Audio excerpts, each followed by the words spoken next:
Imagine this. The twinkling stars you see at night are on an epic journey that could end in a dazzling supernova or as a mysterious black hole. Today, we're unraveling the life story of stars, from their fiery birth to their astonishing demise. Stay with us. It's a journey you won't forget. Every star's story begins in a nebula, a colossal cloud of gas and dust floating in space. But this serene beginning doesn't last long. Gravity starts to pull the particles together, and as the cloud contracts, it heats up.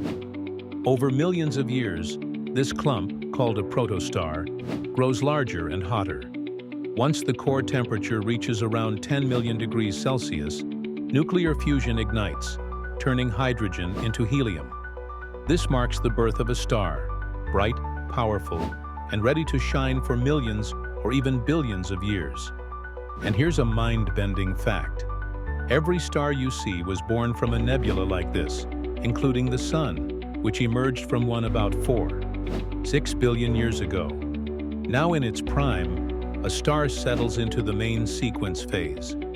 This is where it spends most of its life, fueled by a steady process of nuclear fusion. Our Sun, for example, is a medium-sized star that's been shining for 6 billion years and has about 5 billion more to go.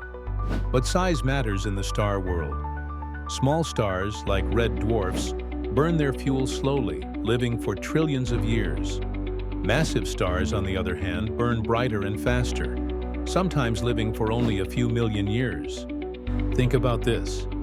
The stars in the night sky could be at wildly different points in their life cycle.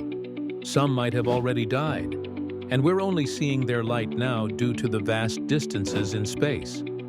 When a star exhausts its hydrogen fuel, the endgame begins.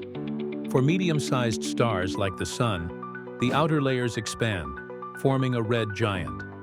These stars eventually shed their outer layers, creating a beautiful planetary nebula, with the remaining core becoming a white dwarf, a hot, dense remnant. For massive stars, things get even more dramatic. Once they've burned through their fuel, gravity takes over, and the star collapses. The core becomes incredibly dense, triggering a supernova, one of the most powerful explosions in the universe. But what happens next? This is where the star's size determines whether it becomes a neutron star or a black hole. For stars up to 3 times the Sun's mass, the core becomes a neutron star, a city-sized object so dense that a sugar cube-sized piece would weigh 1 billion tons. But if the star is even larger, gravity wins entirely, and the core collapses into a black hole. Black holes are so dense and powerful that not even light can escape their grasp. They become the ultimate cosmic enigmas, swallowing anything that gets too close. And here's a thought. Black holes might hold the secrets to some of the universe's greatest mysteries. What lies inside one? That's a question we're still trying to answer. From humble beginnings in a nebula to the grand finale as a black hole, the life cycle of stars is a reminder of how interconnected the universe is. The very elements in our bodies, like carbon and oxygen, were forged in the hearts of dying stars. If you enjoyed exploring the epic journey of stars, make sure to give this video a thumbs up and subscribe to our channel for more mind-blowing cosmic adventures. Leave a comment below. What fascinates you most about the universe? Until next time, keep looking up at the stars.